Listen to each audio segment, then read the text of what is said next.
Good afternoon, everyone, and welcome to Seahawk Talk here on the Salve Athletics Network, coming to you live on Facebook, YouTube, Periscope, and Twitter. Through Twitter. Welcome to the show. I'm your host, Andrew Pizzelli, here on a Monday. Welcome back from the weekend. We've got a great show for you lined up here today. Jody Meridian, Adam Zucchera, Patrick Cooney, Pat Leary, Marco Mongelli, and Eric Sorella. Can't wait to get to them. We'll have Jody coming up here in just a second, but first, like always, we want to remind you to keep your distance.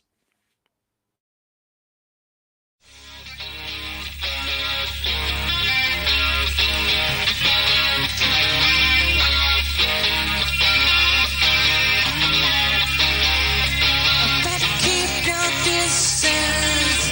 Better keep your vanity. Better keep your distance. Better keep your vanity. Better keep your distance. Better keep your vanity. Better keep your distance. Better keep your vanity.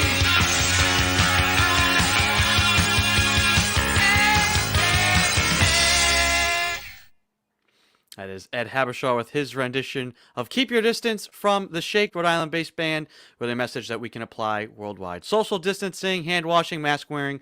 We will continue to encourage all of it here on the Seahawk Talk program.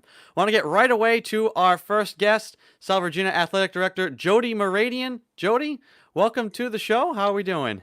We're doing great. I think it's a better week than it was last week. I think a little bit of all of our angst level, whether we're happy or sad, but a little less angst this week. Well, I was going to say I don't have to be constantly refreshing electoral college feeds or Right. staring at the news.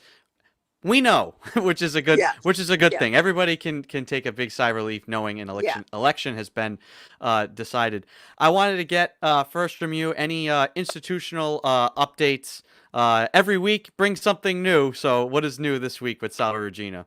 Right. This week we are waiting to hear really. Our presidents for our conference are meeting today. So I don't know if they'll make a decision, but I know that we'll have more discussion points. So anytime we can get a little glimmer, because we're hoping, of course, to get every sport to have some sort of playing season, but obviously the winter sports are practicing right now. So originally it was we knew we wouldn't compete until into January. So hopefully we'll know this week where we stand for that timeline. Mm-hmm. So the presidents are discussing voting on these. How does that work? Is it like a court case? Somebody can come up and make their appeal and show their evidence. How does that sort of back and forth? How does it happen? How do those things play out? Well, yeah, so the athletic directors meet every week from all the schools, and we discuss what's going on each campus, and then we get updates from the NCAA on what best practices are and what NCAA recommendations are for competition and practice. And so we jumble that all together and we make a few recommendations to the presidents, and then they'll have to decide. But of course, each school has different priorities and different schedules. So we've had our coaches meeting to see what fall sports think they could do in the spring, what winter sports could do if it was abbreviated, just a conference. So it's a lot of meetings, a lot of data, a lot of recommendations from the NCAA, and trying to put it all together and squeeze it all into one facility. Or like what do we have? Mm-hmm. 5 facilities for 20 sports. So that's the other challenge. How do you keep it all organized?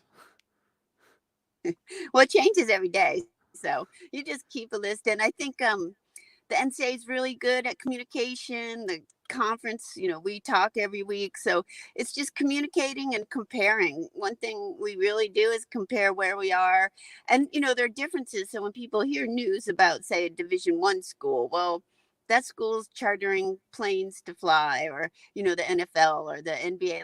Like, they have other resources and the ability to really bubble people. So our challenges are different, and obviously we care a lot about the student athletes.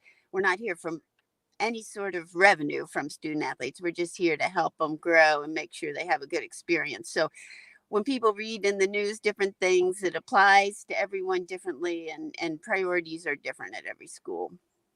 Do you think it actually kind of makes the decision-making process easier not having to think about, oh, revenues, we could lose money if we don't play games? It actually kind of helps everybody in that process, not having to worry about those things, being a Yeah, Division three school.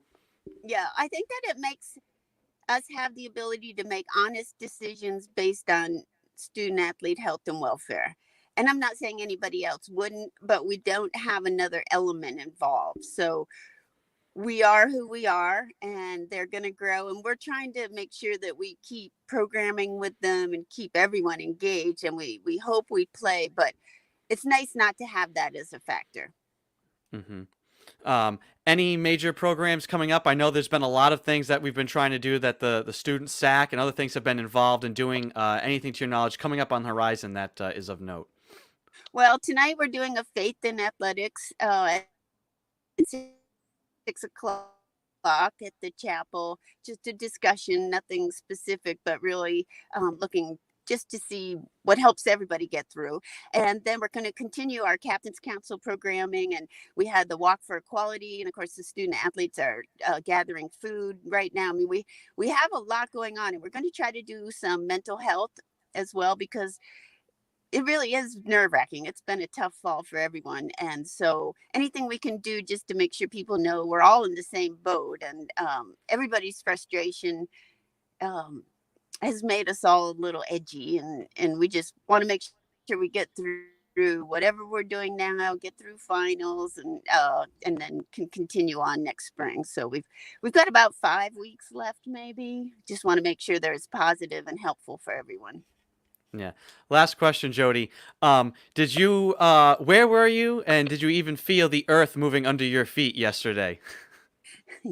Don't sing that song now. But no, I didn't even know. It's so funny. Either heard, we didn't have it in Providence like you had it. Yeah, we had we'll talk about this with the producers here in a second, but for me, and my sister lives in Providence up on the east side, she barely felt anything. And I was like, "How did you not feel that?" Like my whole place shook. It was quite disconcerting. Just another thing to put on the 2020 bingo card that, like we said, every week brings new things. Yeah, right. That's a new one. And the snowfall on Halloween. But I was surprised at the football game last night, I'll tell you that. That was Tom Brady playing Drew Brees. That was a good one. Yeah, if you're a Saints fan, yes, very, very good game if you're a Saints fan. Yeah. If you were hoping for Tampa Tom to look good, not so much. Not so good. Not so much. Anyway, Jody, thank you so much for being able to come on. We know you got a tight schedule here today, but thank you for coming on here at the top of the show, and we can't wait to talk to you again next week. Thanks so much. All right, take care now. Talk to you next week. That's Jody Moradian, the athletic director here at Salve Regina, and we're going to go ahead now and bring in the producers, Joey Morelli and Mike DeFusco here to start off. Fellas, I'm going to ask you guys the same question I closed there with Jody. Did you guys at all feel any disturbances in the force yesterday morning? Yeah, I felt like I was half asleep, and I just felt this like weird shake. And honestly, I didn't believe it. And then go to my roommate's room, and he was like, "Yeah, that was an earthquake." He was actually up and felt it. So crazy. I guess it was like a 4.0 too. So I don't know about Joey, but yeah, that was crazy. Yeah, I think it was a 4.2 actually even. But I had gotten up really early because we were filming The Tempest for theater. And I was like waiting for the trolley, and I was in my bed, and it must have been the way I was laying, because it was like half on, half off. But I did not feel anything, nothing. And my roommate goes, "Did you feel that?" And I was like, "Feel what?" He's like, "I think we had an earthquake." And I'm like, "You're insane." I was like, "No, we did not have an earthquake. That doesn't even make sense. I would have felt it. I would have heard something." And somehow I didn't. But it is 2020. Come on, Joey. We're far enough into this year to know if somebody says something's happening, it's probably happening. Don't doubt them. True. Yeah, he was like, "Did you know there's a hurricane that's like right on top of us right now?" I'd be like, yeah, probably. Like, that's valid. Did you know that there's, kaiju coming out of the ocean right now to monsters? Yeah, that I would be like, yeah, no, okay. Mm-hmm. I believe Pacific Rim, that sounds about right. We're on that path. Yeah. So this is the shake map as they call. What I thought was interesting is when eventually the news. What was funny to see is news stations like even like reporters tweet out like, was that an earthquake? It's like even the news is like, huh. The best. I guess we're not prepared for this. And how I mean, I guess it falls into their jurisdiction, if you want to call it journalistic jurisdiction. But it was the weather people who are described as. I mean, does earthquakes count as weather? I don't know. But I guess nobody else was really I feel like qualified. they should cover it. You're right. And so it was the weather people, like they're the ones with all the maps, I guess. So they were the weather people on the news were showing us the shake map, which is where what felt the most in where. And you think like Buzzards Bay, New Bedford, that area, like, oh man, it's like an hour and a half from here. But that's because an earthquake doesn't have to take 195. It takes us in a car a long time to get there. It's only like 25 miles, just as the earthquake travels. So you're really not that far away, which was incredible. What's really funny is if you have the app Nextdoor, which is it's like a neighborhood app thing, it's like a Facebook group, but it's its own thing. And I'm in the one in Newport just because I think it's funny. It's funny to see what people say in it. And immediately there were so many posts that were all like, was that an earthquake? Someone was like, I think the garbage trucks are broken, and all this different things of people being like, was that an earthquake? Was it this? Why are they doing construction at this time? Did they set off dynamite somewhere and not alert us? And it was all these things. It was it's crazy, but it was really funny to read because every morning you get an email, or it's not every morning, but it's every once in a while you get an email these are the top posts, and all of them were about the earthquake. Yeah, like I said, it's just another one. Put it on your 2020 bingo card. Somebody had it somewhere. Earthquake. What in small area without earthquakes ever? What will they think of next? There was actually a very funny cartoon. I'll have to try and see later out throughout the show if we can find it. But it was God speaking to an angel. And he's saying, did you set up the events for the 2020s? And the angel's like, you meant 2020. And God's like, you put all of that into 1 year? I meant the decade. Oh my God. That's kind of funny. Yeah, we gotta find. Oh, we'll try to find that when we go back behind scenes. I love those kind of memes. The anteater one is my favorite. God creates ants. It's all right, now I'll create the anteater, and the ants are like, the what? Those are my favorite. Yeah. So, that is the guess. We'll call it the fun news. Unfortunately, we did have some sad news yesterday. Maybe the cause of the earthquake. Unfortunately, tragically, Alex Trebek passed away. He had about a 2-year battle with cancer. I guess they'll still have episodes that are taped, which will air through Christmas. The final one being basically, I think, on or before Christmas Day. I think it's on Christmas Day. There is a pre-recorded goodbye from him, which is just going to be brutal. I'm going to cry. For me, Jeopardy, and I forgot. I think it wasn't until a couple of years ago when he got sick, or he announced his diagnosis, that I actually Googled him and saw how old he was, and I was like, I just never, because for me, he's just always kind of had white hair. He's looked the same for the last 30. He's like Steve Martin. He's been 60 for 40 Martin, years. Patrick Stewart, Ian McKellen, all of them. Who knows how old they are? So I was surprised to see how old he was, and him and Jeopardy is just synonymous. And Jeopardy is a big thing in my family. Growing up, we'd all sit around, we'd play, we'd yell at each other, we'd yell over each other the answers. Whoever was yelling louder was right. Typical Italian family household stuff. But we'd even write out we'd pretend wager money, our own little amounts of money on Final Jeopardy, and write down our answers, and then I have to all reveal them to each other. Jeopardy will go on, but it just won't be the same. And whoever's taking his spot is in an impossible situation. It's like I made the you never want to be the guy that replaces the guy. You want to be the guy that replaced the guy that replaced the guy. You don't want to be Cam Newton, Jarrett Stidham this year. Impossible standard for you because you're trying to replace Tom Brady. Whoever the Patriots quarterback is next year, you'll have a bit of an easier job because the expectations will be. It's like that. I don't know who have they said who will take his spot. No, they specifically said they're not talking about it until probably they're probably not going to announce it until Christmas, because I'm sure they go on a break at Christmas. Yeah. I'm sure that's why they stopped, and they probably come back after New Year's. I'm wondering, yeah, like, is it gonna be another big name? I think it'll probably be a comedian of some kind. Dave I Chappelle. have to admit. Yeah, like a That like would be a out of left field right there. Bold prediction. I think it would definitely have to be some kind of comedian because, like, who the heck could live up to Alex Trebek, man?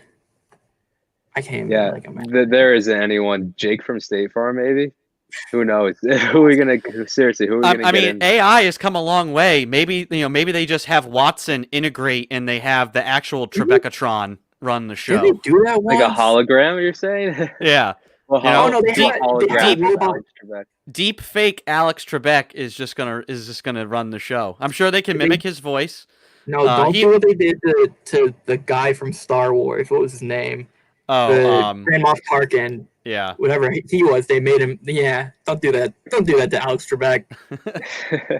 Don't put him through that. He Yeah, deserves I don't better. know. We'll have to come up with a list. Maybe that's we always kind of have like a question of the day type of thing that evolves on the show. I guess we got two. We're gonna get earthquake stories from people. I saw a really great again memes. It was like the plastic lawn chair sets, and it was just like one was tipped over, and it was like Rhode Islanders be like, "We will rebuild." Oh god. Typical overreacting to stuff. But we'll get earthquake stories, and we'll ask people their prediction stories, memories, and/or predictions for who will replace Alex Trebek. We'll assemble a list, and maybe we'll create a poll. Polls are always fun, so we'll have to create a poll of possible replacements. Oh. So I just I want to see what people were saying about who they think might replace him, and they're saying maybe Ken Jennings, who's the guy who like has won the most on Jeopardy. That'd I be guess interesting. Yeah, it says he's a consulting producer and brand ambassador. So I wonder, that would be kind of cool. Yeah, I'm reading like this thing. It's like it's so sad, like hearing what they're talking about, like how awesome he was. He actually works for Jeopardy. Did his like career just tank? So he was like, he came back to Jeopardy like, hey, can I have a job? I don't know. No he idea. He just got a little too comfortable in that field. He presents himself like he could have done like so much more than like host. Not that it's a small thing to just host Jeopardy, one of the most popular shows ever. But it seems like there's something else. Like there's more fields for him to explore. Yeah. He had the voice. Like that's the thing. Like him, like Pat Sajak was similar. It's similar. Like they have like the game show type of voice where they can like they're really good. Like Morgan Freeman, like they're really good at reading, like narrating. Voice. Yeah, exactly. Were there any other big game shows that like you'd watch with your? Because there's always family. Usually you get sat down with your family to watch those. Any others that were part of the upbringing? Family Feud, maybe. I don't know, Joey. Did you ever watch that? I used to watch sometimes like late at night. Like there would be nothing on like the like kids television channels. So, like my sister and I would watch like GFN. So we watched a lot of Family Feud and stuff. But like Price is Right. Like that's like peak like sick day stuff. Like if I was like my mom would always, because you know how like the idea behind soap operas is like you put it on, you don't really have to pay attention while you're doing housework. My mom would switch between soap operas and The Price is Right because like it's not important to pay attention. So like she'd just throw it on, and so she'd like record them, and so like that's what we would do. Like we would watch it like if I was sick. Like Price is Right. I feel like Deal or No Deal, we watched a little bit. That's another one that one peaked. That one was like 2-year big peak, and then you kind of forgot about it. We had The Price is Right, not The Price is Right. Well, we had both. We had that and Deal or No Deal. We had like that on the Wii, and we played that at my grandma's house. It got old though because there were only like 100 questions. Like there was a limit. Yeah. For more family friendly, content, the more Popovich show is a good game show, or Jerry Springer. I don't know if you guys would ever watch those. Yeah, family friendly content coming from that. yeah, Maury and those shows. Oh my god. Lie detector test determined that was a lie. Oh god, the People's Court, all of those. Those are more. Yeah, you watch those more to feel better about yourself. I think that's why people watch those. Oh man. So yeah, we'll assemble a list from today's guests on some possible replacements for Alex Trebek, but nobody can actually replace him. So yeah. We'll have to poll. We'll just poll. And you know what? We'll count the votes of our listeners as well. I would How say about we that? we can continue to say go vote if we just like have like a Twitter poll. Exactly. We just change what you're voting about. All right, fellas, I'm going to go ahead and let you guys get behind the scenes to help produce the show. Joey, go and find that cartoon in God and the Angel pouring everything into the year 2020. That's your Oh mission. yeah, let me find it. Yeah. Detective Morelli. All right, we'll talk to you guys later. That's Joey Morelli and Mike DeFusco, the producers here on Seahawk Talk. We're going to go now to our second guest. We already spoke with Jody Moradian here at the top of the show. We're going to go now to the head coach of our men's and women's tennis teams, Coach Adam Zakara. Adam, how you doing? Oh, man, look at that. Are we outside at a court? Yes. Can you hear me? I can hear you just fine. All right, great. Yeah. I've been out here all day. The weather's been so nice, and got someone doing some serving right now. I'm in the middle of a lesson, but we're taking a little break for Seahawk Talk. Awesome. It must be great that it's 70 almost degrees and we're in November. Kind of helps extend that time you can be out there on the courts. I don't think I've ever used sunblock in November. Tell us about your teams, both the men's and women's teams, how you'd assess that the fall has gone, and really where you feel both teams are at. I'm really proud of both teams. I'll start with the men's team. We got a group of 14 gentlemen who have been showing up early for every practice, which has been great, and staying late. As a matter of fact, I know a few of them are on the courts right now as we speak hitting. So they're really motivated, which is a difference that I saw in the last couple of years. Not that they weren't focused, but a lot more focused this year. And we also picked up a lot of new talent, which is exciting as well. So we're really hoping that we can showcase this in the spring. How about on the women's side? And the women's side, pretty close to the same thing, where we have 6 new women tennis players, 1 new transfer sophomore, and 5 freshmen that are just great players, very dedicated to the sport. So both teams have certainly, I feel, improved greatly since the last couple of years. How do you feel things have gone with your team from a team building aspect? It's been harder than ever to try and build that chemistry and camaraderie amongst the group. But from talking to your players, they all seem to be getting along very well and happy and energetic. From your standpoint as a coach, how do you feel that has been successful in building those relationships on the team? It's been great to watch these guys. Again, I'll just start with the men's team. They've got 5 captains, which is quite a lot of captains, but they're 5 seniors, right? So they've been here all 4 years on the tennis team, dedicated a lot of time.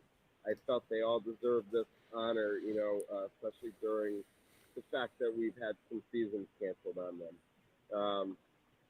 That being said, they've done such a good job of rallying the new guys and doing a lot of fun things together. They've been going on runs, meeting at 7 a.m. and running. They've been going to Anytime Fitness.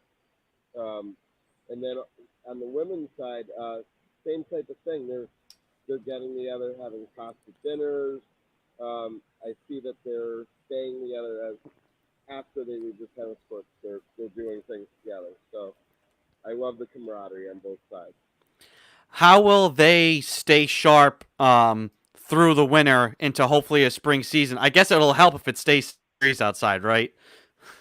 Like they're playing right now. I don't think we've ever really played this much tennis this late into November.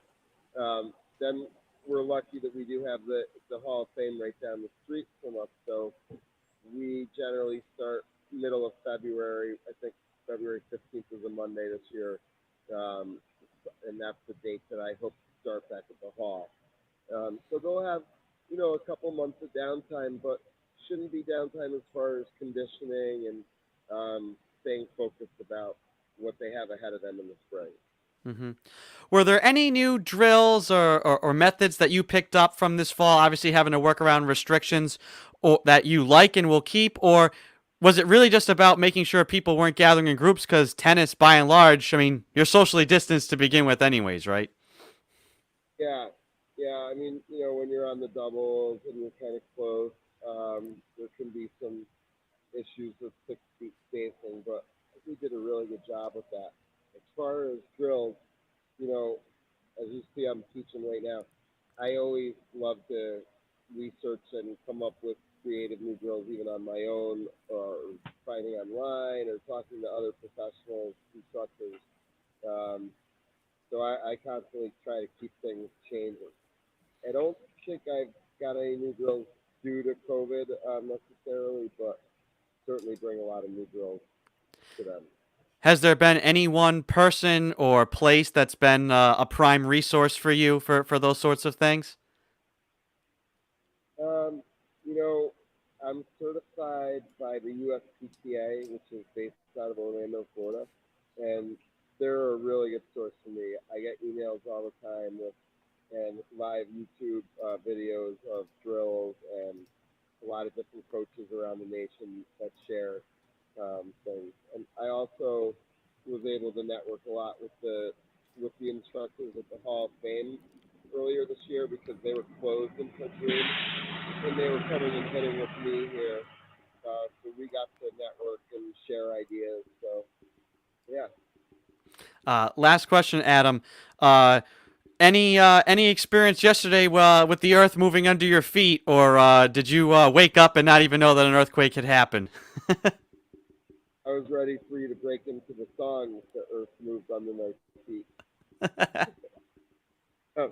I actually didn't experience it, but I was on social media, and it, as you might have known, it kind of blew up all at once. All these people saying, "Did you feel that? Did you feel that?"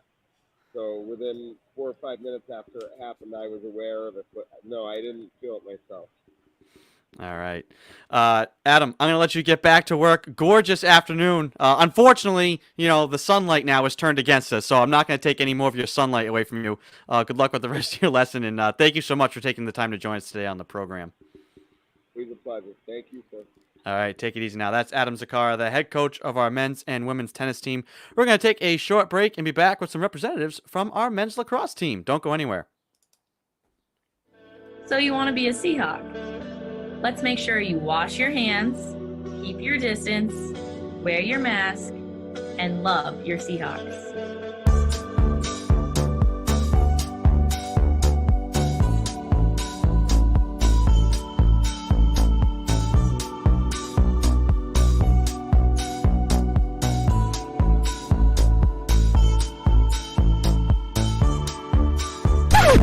Sammy, no mask? Come on, Sammy. I know it's pumpkin spice season, but you can't bring drinks to class. We have simple rules here, Sammy. Get out. Come back when you can follow them. You gotta take care of yourself and others, even if you are Sammy the Seahawk.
Welcome back to Seahawk Talk. I'm your host, Andrew Pizzelli. Going to go now to two members of our men's lacrosse team, Pat Leary and Marco Mangelli. Fellas, welcome to the show. How are we? How you doing, Andrew? Thanks for having us. Welcome to the thank show. you. I want to ask first, you guys are seniors. That blows my mind. I'm sure it must feel weird for you guys, especially since junior season basically kind of didn't even happen. Does it feel weird to think of yourself as a senior? Kind of, sort of. I mean, like you said, it was kind of weird to go through the junior season, just like kind of like not even 50% there. But I mean, there's no real grounds to complain about that. We kind of talk about that a lot. It happened to everybody, so we kind of just gotta, keep our heads down and keep doing what we're doing. But I mean, to be already almost done with these 4 years is definitely a little weird. Definitely went by quick. Yeah, just to go off what Pat had to say, I agree with him. It's happened really, really fast. It feels like we just started. It feels like January of last year when we just got back on the field. It's a little disappointing, but you know what? Like we're making the most of it. We got a few weeks left to practice. Things are starting to pick up. The phase is getting in motion, and we got a big, hopefully a big spring ahead of us. So all good things. Have you guys thought at all about that fifth-year option, which is on the table, or just focused on this year and think about that stuff later on? I mean, it's definitely an option for sure. I know Coach is very fond of having us back. A few of the seniors having us back for another year. We bring life to the team, so I don't blame them there. But for me, I'm not really sure yet. I got some other things going on, graduate school, with whatever's happening. We'll see within the next couple months or so. Yeah, I think I got to agree on that with Marco. See where we end up after this spring. See what goes on, and then go from there.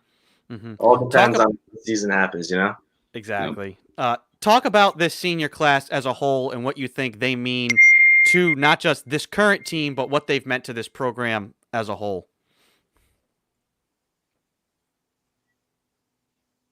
I didn't hear that part. I'm sorry, I cut out. What was it? I was going to say, talk about this senior class and what they've meant, not just to this current team, but what they've meant to this program as a whole. I mean, I'll start this one.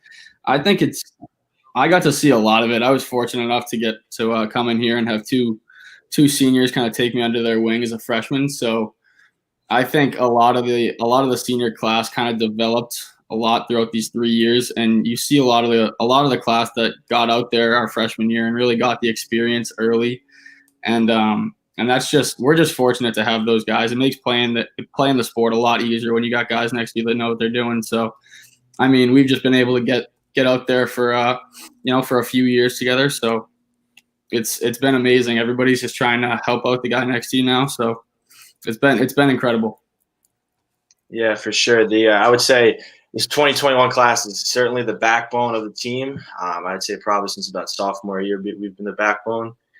We definitely have the biggest presence. I think it was about 17 of us starting off September of 2017.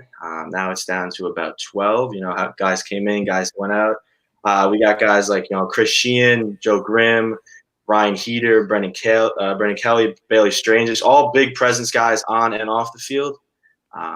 We're pretty tight group of guys. So it's sad to see the year start to go in motion, but we're definitely very strong presence on the field. Mm-hmm. It's obviously been a strange fall for everybody, and that's impacted practices, the ability to practice and feel normal. But you guys got to have a Halloween practice. I talked to Coach about that. How much fun was that to kind of relax, let loose a little bit, and have some fun amidst everything that's going on? It was a good time.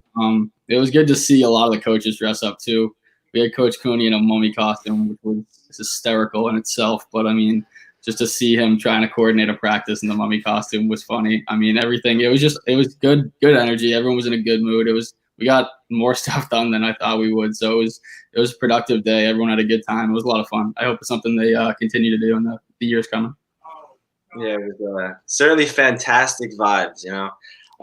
Seeing Coach in a mummy costume wrapped in toilet paper, it was interesting, but it was funny. We had some Powerpuff Girls. We had a couple cowboys. I was a unicorn in a onesie. That was tough. We had a Pink Panther. Shout out Cam Erasmi. He had a great costume. But it was a good time. Surprisingly, we got a lot of work done. There's a lot of good energy on the field. So it was a great time. The unicorn onesie, is that something you already owned, or did you have to go out and search for that? Let's see. I had a friend, potentially a friend gave it to me. I won't say any names, but I was grateful enough to receive it the morning of, so it was a good time. Definitely hot in the onesie though, for sure. Everybody found different ways to stay sharp and prepare from the conclusion of the spring and through the summer. This fall has been very different. How will you guys stay sharp throughout the winter, whether you're at home, whether you're on campus, to be ready, hopefully, if and when games are played? I think I think it's a little bit easier for us now with this because we've had a little bit of practice our freshman and sophomore years, what it's like going home and like the pressure to just like kind of be lazy and kind of not really, stay on top of your stuff and just go home and see everybody and like kind of fall into it a little bit. But I mean, for me, I think I'm just going to try and do the same thing and be as active as I can and like keep my stick in my hand while I'm home. I know it's gonna be tough, but just try and keep my head on straight while I go home and keep my eyes on the prize with the season coming up. Just to go off what he said, it's kind of strange. The past few winters, we've left school December 17th, December 18th. Going back with the mindset we're coming back in about 5.5 weeks from now, ready to roll. It'll definitely be different this year. We haven't let up at all. There's a bunch of us constantly in the weight room, constantly tossing the ball around. But it's going to be interesting with the uncertainty. Coming into January. We're preparing like we're playing a full season. So, I mean, just before I was out with fellow captain Chris Sheehan. We were out on the beach before, tossing the ball around. We were wearing our custom Salve Lacrosse bucket hats. But other than that, Pat, Chris Sheehan, and Ethan Robson are great captains. They pretty much get everything set in stone for us, programs, weightlifting, all that type of stuff. So it'll be a fun winter for sure. Speaking of equipment and swag, are you guys excited about the new helmets? Definitely. Oh, yeah. Pat looks pretty good in his too. They're called the Cascade S. Pat, he's got a great size head for it. Fits right on perfectly. They're fantastic. Awesome. It's just great. You guys, I thought I got to see most of your games last year. Started off really, really well. Had a lot of very promising start. Obviously, you don't get to know how that year would have played out. A lot of guys coming back. I know you guys are confident. What do you think this team can be if you guys get to be on the field?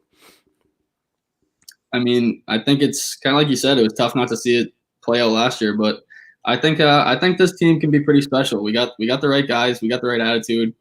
I mean, like Marco said, we're going with it every day. Every day is a different day. We got to keep doing what we're doing. But I think this team can definitely push the limits for sure. Definitely go pretty far. Yeah, I mean, there's about 43 of us right now, give or take. A couple guys stop playing, a couple guys get cut. We don't know what's gonna happen, but we're a strong, very strong unit. I see us coming out like a bull in the china shop as a collective unit. It should be good. We had a little bit of a tease last year. We went 5-1, a couple of challenging games, a couple of non-challenging games, but we have a lot of good energy coming out, so it should be a good time. For you guys as student athletes, how important do you think it's been to just have the ability to practice and to be around the team and be around each other from a mental health standpoint, given the stresses and pressures of regular life anyways, on top of everything during this pandemic? How helpful do you think it's been to be able to at least have practice in any sort of capacity and to be able to be around the team? It just gives it like that little extra sense of normality. I mean, it's good to definitely see Marco every day, keep a smile on my face. Just being around the guys. It's the people you see every day. So I mean, it would have definitely been tough if all the practices got scratched and we didn't have anything to do. No reason to see everybody, but I mean, it definitely helps out, especially now while you're home stuck on your laptop all day. Just something to look forward to. Get out and practice, see everybody. So it definitely helps for sure. Yeah, I would say it's like an escape. Throughout the week we practice Thursday, Saturday, and Sunday. So Monday up until that Thursday practice, for all of us, especially us seniors, upperclassmen. A bunch of us have jobs, a bunch of us taking extra credits. There's a lot going on with everything, and just getting out there on the field, lacing up, putting our helmet on, putting our gloves on. It's just nice, it's just like a stress reliever. We go out there, we're having a good time. That's really what it comes down to. It's just a good time. Pat, I've seen you score some remarkable goals, some over the shoulders, some behind the backs. Do you Crazy predetermine that that's going to happen? Do you think like, all right, I'm going to drive and then I'm going to go behind the back, or is it just happen in the moment where a guy happens to be defending you? How does that? Is there even a thought process, or does it just happen? Sometimes you get lucky. Sometimes you just eyes closed, hope for the best. The ball goes in the back of the net. If I can catch it and shoot it around whoever's there or in whatever general vicinity, and the ball ends up in the back of the net, great. But it's called skill, Andrew. He's being very humble. It's called skill. Well, I was going to ask Marco. I mean, you don't always get the chance to be up in the attacking end, but do you think you'd ever try and go behind the back, or is that a quick way to just get pulled off the field? With a long pole, no shot, my man. I mean, for practice. I'm a strictly bounce shot guy. When I got my opportunity, I'm more of a give and go. I'll give the ball off to Pat. He'll dish it off to Brendan Kelly, but no, behind the back for me, that's the no-go. I stick to just playing on the guy's hips. All right, awesome. Fellas, great to see you guys. Great to chat with you. Good luck with the rest of the fall. Hopefully a happy and safe winter break, and hopefully, fingers crossed, we'll see you guys out on the field this spring. Yes, sir.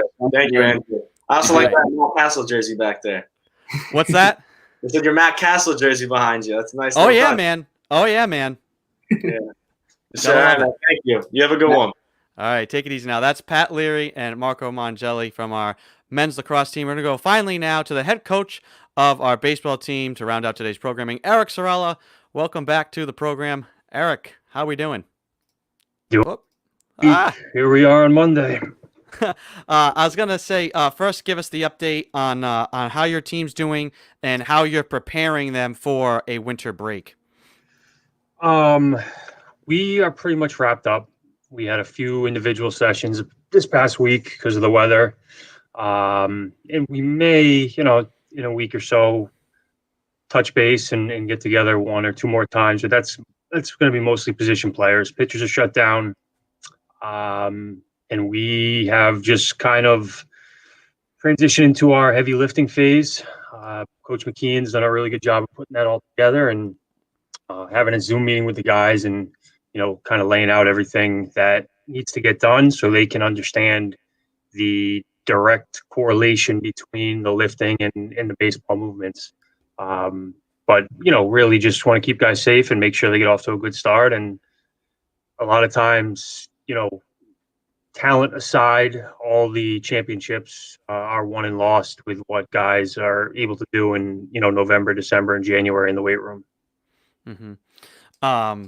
Does it kind of, is there a little bit of a bug of wanting to keep being out there on the practice field? Is it harder to put that away when it's 70 degrees outside in November?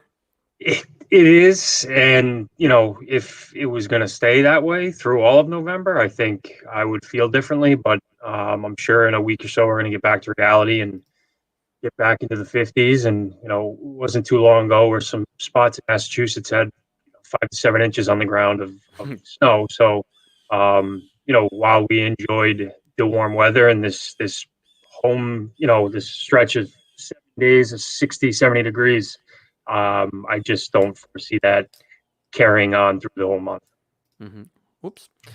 We had a discussion last week about analytics and sports, and we could go on a giant deep dive, but I wanted to ask you, Eric Sorella, Sal Regina Baseball, what is the most important stat to you? I know you're going to say wins and score, but if you were looking at things, people go, oh, on base percentage or something like that. What to you do you think is the most important stat for how you like to build your teams? I think with hitting, pitching, the weighted on base average, I think pitching has that, but I know with hitting, weighted on base percentage is going to take into account everything that we're looking for. And, it gives greater emphasis to on base percentage than slugging, which is how the game is looking at things right now. But I would say that weighted on base, is probably the most important stat that we use. News came out last week, kind of very much under the radar because of an election. Alex Cora is back as the manager of the Boston Red Sox. AJ Hinch is back as well in Major League Baseball. Is that good for baseball for those guys to be back? I think it's good for the game. I mean, I pretty much assumed that Cora would be back. He wasn't, I thought he could have fought or a little bit more because his name wasn't super implicated with everything that transpired. I'm a little bit. I think I'm more surprised with the Tony La Russa edition, where there's a guy who's kind of in the twilight years of his life, that he, I'm sure is full of baseball knowledge, but I don't know how he's going to be able to connect to some of their players, who are in their 20s. But Cora, I think, is a great addition. Seems like a stand-up guy, and Hinch obviously was the coach who got implicated in that most severely, and with the success that they had in that organization, it was only going to be a matter of time. Now, I think what that opens up is the whole Pete Rose discussion again. Is when you bring back Cora and you bring back Hinch, why can't you, add Pete Rose to take him off the banned Hall of Fame list? That's what I was going to say is we see it with Pete Rose in baseball. If they don't want you, you ain't getting there. You ain't coming back. I guess it's safe to assume then that Major League Baseball wanted these guys to be back and be a part of the game, or else they wouldn't be. Sure. I mean, I think cheating in baseball is so widespread, maybe not to the extent of banging on trash cans and flickering lights, but there was, incidents with Apple Watches and iPads and, spin rates and substances on pitchers putting stuff on balls to increase spin rates and thus making their fastball and breaking balls, more devastating and swing and miss pitches. I think if you start going down this wormhole, it's never going to stop. And, I think Major League Baseball realized that it would be really bad for the sport if they continue to look at every single allegation of cheating. And that's why they're back. You even got things like organizations, corporate espionage, hacking other teams, right? Servers and things. So it's kind of par for the course with all of this. Sure. I mean, you're always looking for an advantage in a sport like that, and I think that's why the Patriots have such a bad rep in football with the Belichick doing film and stuff, or someone doing this, or Deflategate, all these different issues that the Patriots have had over the years, kind of makes them the team that's easy to hate by, for at least fans outside of New England. And again, most of that stuff is stuff that probably is widespread throughout the league. Sure. I mean, I'm sure every quarterback and kicker has a preference with how they like the ball, and they're talking to somebody about that, and whether the index measures exactly how the league wants or how that person wants it. It's very tough to decipher. It's so funny, but I again, I'm not saying that they're rightfully the team that everyone likes to root against, but that's just what happens when you win and you have certain allegations. Mm-hmm. I know you're also a big golf fan. Is it going to be weird to be watching the Masters in the fall? Yeah, I think, at least for me, that I really get that initial golf itch when the Masters is out in April. And, that's kind of like symbolizes the turn of the spring, the early spring where it's rainy, cold, wet, windy into like, okay, we're starting to put some nice days together and the grass is greener and we're outside all the time. And then the Masters, and you get that, if you're lucky, you're home that weekend and you get to kind of watch Saturday and Sunday, the leaderboard play out. So it's certainly going to be weird. There's nothing this year that wasn't weird, basically from March to now everything is weird. So just throw that into the pile of weirdness. I'm going to enjoy it because I think it's great that they got it in, but I do like the timing of it in April, because it just kind of symbolizes the start of all of the major events in golf with college baseball and conference play and then Major League Baseball. And it's kind of college basketball has just ended, but the playoffs for the NBA are right around the corner too. So it's a fun time in sports. Yeah, you kind of get a sports fix there. Whereas now everybody's probably just hooked on football. So it'll be weird to see how their ratings pan out.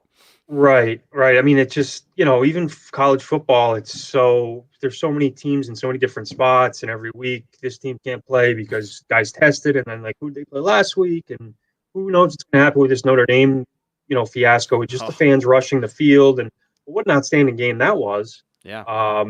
But that's, you usually get 3 or 4 of those games every single weekend, and now, you don't. And so I just like everybody else is waiting for some sense of normalcy with athletics again, because, we crave that. We crave to talk about it and experience it. And that's why we're in college athletics. Do you think for the Masters, there's any particular golfer who might be able to take advantage of the time of year and that could give them success? Or is it, in the end of the day, it's going to come down, everybody has to deal with conditions all the time, all over the place? Yeah, I mean, there's certainly some golfers that are playing really well. I mean, I could toss 4 or 5 names out. I think DeChambeau's got to be a favorite. They say that he's played the course a few times this past week, and there's like a 575-yard par 5 that he went driver 8-iron into the green on, a 330 or 300-yard par 4 that he flew the green with a 3-wood, and like a 400 and something yard par 4 that he went driver wedge. So he is got to be a favorite. I think DJ is a favorite anytime he plays. I don't know if Koepka's healthy or not, but I would put those 3 right at the top of my list with, probably Rory and Justin Thomas. And I would be shocked if one of those guys didn't win.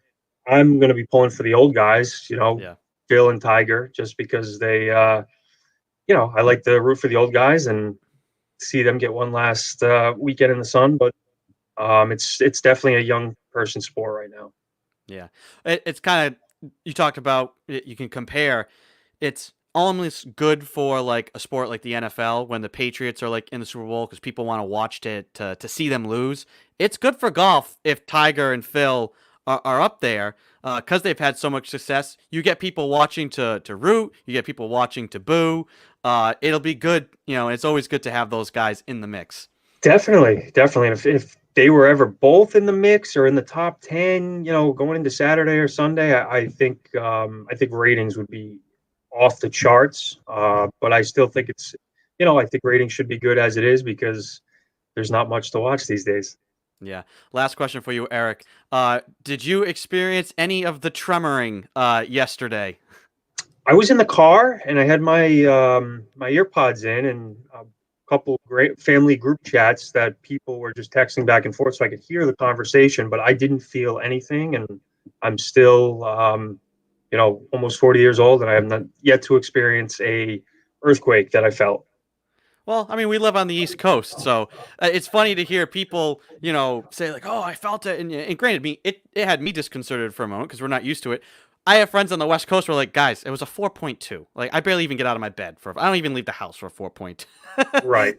I'm, it's one of those things that I'd like to kind of just feel the earth shake a little bit, but I did not feel it, and to be honest with you, 10 minutes after it allegedly happened, I had forgotten about it until just now, or when I open up a social media site and kind of see everyone talking about it. I'll say, well, I've felt the earth shake before when I've seen some bad calls at third base or at home. So, maybe you didn't feel it because you were causing the. You never feel the tremor when it's emanating from you, right? Right, when it's emanating from the aura of my anger. I think I just hear silence and I'm trying to gather my thoughts so I don't say the wrong thing, but you know how that works. Yeah. All right, Eric, thank you so much for coming on here today. Can't wait to catch up with you again next weekend as well. Sounds good. We can talk about the Masters. Enjoy your week. All right, that's Eric Sorrella, the head coach of our baseball team here at Salve Regina. We're going to take a very short break and be back with the producers to wrap up today's show. Don't go anywhere.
Welcome back to Seahawk Talk. I'm your host, Andrew Pizzelli. Want to bring in the producers now, Joey Morelli and Mike DeFusco, to help close out today's program. Fellas, I guess quickly, first from me, I'll get your thoughts from today's guests.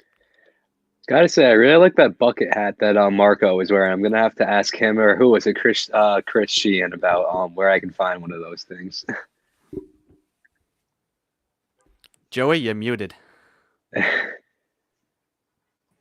I see what's happened here. I clicked unmute, but like the way I clicked it, it moved my trackpad up just enough to miss it. Because I just tried to hit it again like 3 times and missed it that time. I was just saying I like the hats too. All right. It was a good design. I don't know. I want to show quickly. Actually, Joey, did you say you think you found the memes? I guess. Did it have Shrek in it? I don't know. I found what looks like it's definitely the meme that you said. I don't know if it's the end of, if it's the correct like reaction thing. I'm surprised I only found one, and it's on this like weird website I've never heard of, but this is roughly the meme. It's like you put 10 years worth of history in 1 year. Yeah. So it's like it's pretty much the same thing. It's pretty close to the meme. That's good. But also just random news. So I got a notification on my phone, unrelated, something about Katie Couric. And I was like, who is that? I was trying to remember who that is. So I looked her up, and then I saw her Twitter, and then she was like, did anybody on the East Coast feel an earthquake? Because we felt one in Long Island. And so like apparently they felt it in Long Island, this earthquake, because it was yesterday too. So like what the hell are the odds that there was an earthquake here and then there was an earthquake there that they also felt? So that's kind of interesting. Weird random fact I've stumbled upon. Yeah, I think anywhere along the coast is probably more likely that you'd feel it because it's just going through the water. Yeah, I guess. And feeling it there, as opposed to places like just in Coventry, some people didn't feel it at all. Yeah, some but places, Long Island is far. It's not as far as you think, because again, you're thinking about being in a car, but if you actually like look at a map and measure it out, it's actually not that far away. As the Seahawk flies, we can go ahead. Okay, actually, it is not that far away from Newport. Actually, yeah. So here we'll do this for you in real time. We'll click. Yeah, that's exactly what I'm looking at. Yeah, roughly about here. We'll measure distance and we'll go to Montauk. There we go. 63 miles from where the earthquake that's actually was. not that far. Not I thought Long Island was significant. Now here's the difference. Long Island is farther south. Let's go New Bedford.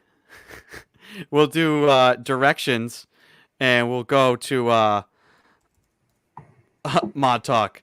Big difference here. Oh yeah, about 4 hours. And that's actually, this is with us taking a ferry. 4 hours. But if you drive, it's about 5 hours. So wow. Yeah, distance is funny, isn't it? Distance is. I wanted to share some news. I think we all probably heard this morning. It's good news. We want to talk about it. Pfizer released some information today that their vaccine they've shown has been 90% effective in preventing COVID-19 in their phase 3 clinical trials. Great news. That does not mean that their vaccine is coming out tomorrow. They haven't shown yet how long. How long do the antibodies that it creates, how long it remains effective, whether or not you need to get multiple doses in a year. No matter what, though, progress, good news. We're not getting bad news. We're getting good news. Step one. So this is only good things will come from this news from Pfizer, and we need to hear it. So I saw that this morning. I thought Pfizer was a person. I didn't realize. I forgot that it was a company name, and I'm like, what? I'm like, which guy is this? Like, I thought it was like a government guy, and I'm like, I don't remember that one. It's like there's Fauci, there's Burke, there's Redmond. I was like, who the heck is Pfizer? And then this is Pfizer CEO. And I was like, yeah, I see. It's a company. Okay. Yeah. So I can't be expected to know these things. Hopefully, more often than not, or more sooner than not, we're gonna get a vaccine. Obviously, it's going to go to healthcare workers first, and the people most in need and most at risk. But who knows? Maybe by the springtime, maybe by the summer, for the rest of us folk, we'll have an effective vaccine. So wanted to share that. Big news, cool. Good news. Want to stay on it. So fellas, great job today. Joey, as Detective Morelli, once again, coming. Dude, coming Google. Just type words into Google. It's never fails. All right. I'll talk to you guys tomorrow. All right. See ya. All right, that's Mike DeFusco and Joey Morelli, the producers here on Seahawk Talk. I want to thank our guests here today. We had Jody Moradian, Adam Zakara, Pat Leary, Marco Mangelli, and Eric Sorella. We are live every day, 3 to 4 p.m.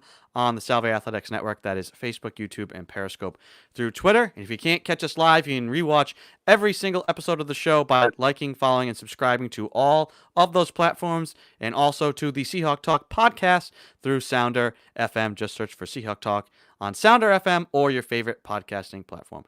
That'll do it for us here today. Thank you for listening, folks. I'm Ada Pizzelli. Have a good night.